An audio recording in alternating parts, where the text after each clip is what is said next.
সালামু আলাইকুম। সকাল ৯টা বেজে ২৫ মিনিট আজ মঙ্গলবার। বাংলাদেশ বেতার কক্সবাজার স্থানীয় খবরে স্বাগত জানাচ্ছি নাইজিন হুদা প্রমি।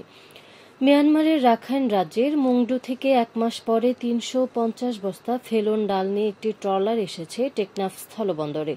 রোববার সন্ধ্যায় মুন্ডু টাউন থেকে স্থানীয় ব্যবসায়ী আব্দুস শুকুরের কাছে এসব ডাল নিয়ে একটি ট্রলার স্থলবন্দরের জেটিতে এসে নোঙর করে। গতকাল মালামাল খালাসের বিষয়টি নিশ্চিত করেছেন বন্দর পরিচালনাকারী প্রতিষ্ঠান ইউনাইটেড ল্যান্ড পোর্ট লিমিটেডের ব্যবস্থাপক সৈয়দ মোহাম্মদ আনোয়ার হোসেন। এসব ডাল দেশের বিভিন্ন স্থানে সরবরাহ করা হবে বলে জানান তিনি। মিয়ানমার থেকে সর্বশেষ গত ৩ ডিসেম্বর টেকনাফ স্থলবন্দরে পণ্যবাহী জাহাজ আসে। এরপর ৮ ডিসেম্বর রাখাইন রাজ্যে মুংডু টাউনশিপ আরাকান আর্মির দখলে নেয়ার পর কোনো পণ্যবাহী জাহাজ বন্দরে আসেনি। কক্সবাজারে নতুন বছরে জীবাশ্ম জ্বালানির পরিবর্তে নবায়নযোগ্য জ্বালানি নিয়ে স্বপ্ন দেখি শীর্ষক বিশেষ ক্যাম্পেইন অনুষ্ঠিত হয়েছে। আমাদের স্বপ্ন বাংলাদেশ নবায়নযোগ্য জ্বালানির বিপ্লব প্রতিপাদ্যে যৌথভাবে এই ক্যাম্পেইনের আয়োজন করে একাধিক সংগঠন। গতকাল কক্সবাজার পৌরসভা চত্বরে এ উপলক্ষে র্যালি ও সমাবেশ অনুষ্ঠিত হয়। এতে বিভিন্ন স্তরের ব্যক্তিবর্গ বক্তব্য রাখেন। বক্তারা জীবাশ্ম জ্বালানির ক্ষতিকর প্রভাব তুলে ধরে নবায়নযোগ্য জ্বালানির ব্যবহার বৃদ্ধির আহ্বান জানান। আয়োজকরা বলেন, নবায়নযোগ্য জ্বালানির মাধ্যমে আমরা পরিবেশ সুরক্ষা ও টেকসই উন্নয়নের পথে এগিয়ে যেতে চাই। ক্যাম্পেইনের স্থানীয় জনগণ, শিক্ষার্থী ও বিভিন্ন পেশার মানুষ অংশ নেন। তারুণ্যের উৎসব উদযাপন উপলক্ষে কক্সবাজার সরকারি কলেজে অনুষ্ঠিত হয়েছে পরিষ্কার পরিচ্ছন্নতা অভিযান। গতকাল শিক্ষার্থীদের স্বতঃস্ফূর্ত অংশগ্রহণে কলেজ ক্যাম্পাসে এ অভিযান পরিচালিত হয়। শিক্ষার্থীদেরকে উৎসাহিত করতে অভিযানের অধ্যক্ষ মোহাম্মদ সুলাইমান সহ কলেজের বিভিন্ন বিভাগের শিক্ষকগণ অংশ নেন।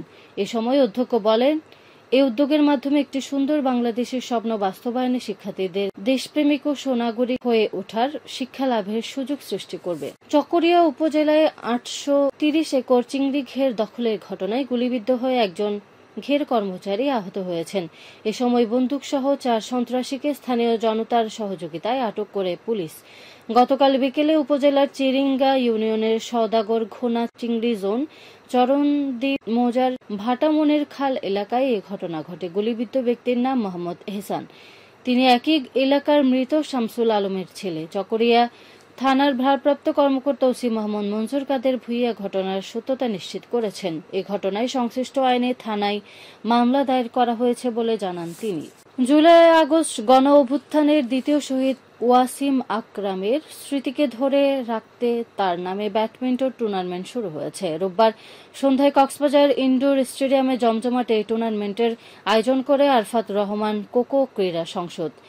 উদ্বোধনী দিনের ৩টি ম্যাচে দ্বৈত ক্যাটাগরিতে পাপ্পু আজিম জুটি সরাসরি ২-০ সেটে লালু আমিন জুটিকে, অলস্টারের মইন রুবেল জুটি ২-০ সেটে সাইফ আকবর জুটিকে এবং জিয়া স্মৃতি সংসদের ফয়সাল ইউনুস জুটি সরাসরি ২-০ সেটে ফরিদ সোয়েব জুটিকে হারিয়ে পরবর্তী রাউন্ডে উঠেছে।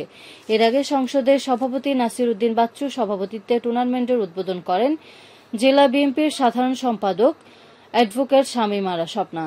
এতে প্রধান অতিথি ছিলেন জেলা বিএনপির সিনিয়র সহ সভাপতি এটিএম নুরুল বশর চৌধুরী। কক্সবাজারে শুরু হয়েছে প্রাথমিক বিদ্যালয়ে গোল্ড কাপ ফুটবল টুর্নামেন্ট। সোমবার বীরশ্রেষ্ঠ রুহুল আমিন স্টেডিয়ামে বেলুন উড়িয়ে এই টুর্নামেন্টের উদ্বোধন করেন জেলা প্রশাসক মোহাম্মদ সালাউদ্দিন। জেলা প্রশাসক ও জেলা প্রাথমিক শিক্ষা অফিস আয়োজিত এই টুর্নামেন্টের উদ্বোধনী অনুষ্ঠানে সভাপতিত্ব করেন জেলা প্রাথমিক শিক্ষা কর্মকর্তা মোহাম্মদ শাহিন মিয়া। এ সময় অতিরিক্ত জেলা প্রশাসক রোমেন শর্মা, জেলা ক্রীড়া কর্মকর্তা মাইনুদ্দিন মিল্কি সহ সংশ্লিষ্টরা উপস্থিত ছিলেন। এই টুর্নামেন্টে জেলার ৯ উপজেলার ১৮টি বালক ও বালিকা দল অংশগ্রহণ করেছে বলে জানায় আয়োজকরা। আবহাওয়া এখন জানিয়ে দিচ্ছে বাঁকখালী নদীর মোহনা সংলগ্ন এলাকার সামুদ্রিক জোয়ার ভাটার সময়সূচি। আজ ভাটা শুরু হবে সকাল 10টা 41 মিনিটে, চলবে বিকেল 5টা 8 মিনিট পর্যন্ত। সবশেষে পর্যটক বার্তা। পর্যটন নগরী কক্সবাজারে আগত ভ্রমণ পিয়াসুদের সাগরে পানিতে নামার পূর্বে সাবধানতা অবলম্বন করার জন্য অনুরোধ করা হচ্ছে। যারা সাঁতারে দক্ষ নন তাদের পানিতে বেশি দূর যাওয়া উচিত নয়। ভাটার সময় স্রোতের সাগরমুখী টান প্রবল হয়, সাগরের গভীরে ভেসে যাওয়া এমনকি প্রাণহানির আশঙ্কা থাকে। সেই সাথে পর্যটকদের স্বাস্থ্যবিধি মেনে চলার পরামর্শ দেওয়া হচ্ছে। খবর শেষ হলো। আমাদের পরবর্তী খবর প্রচারিত হবে আজ দুপুর 2টা বেজে 55 মিনিটে।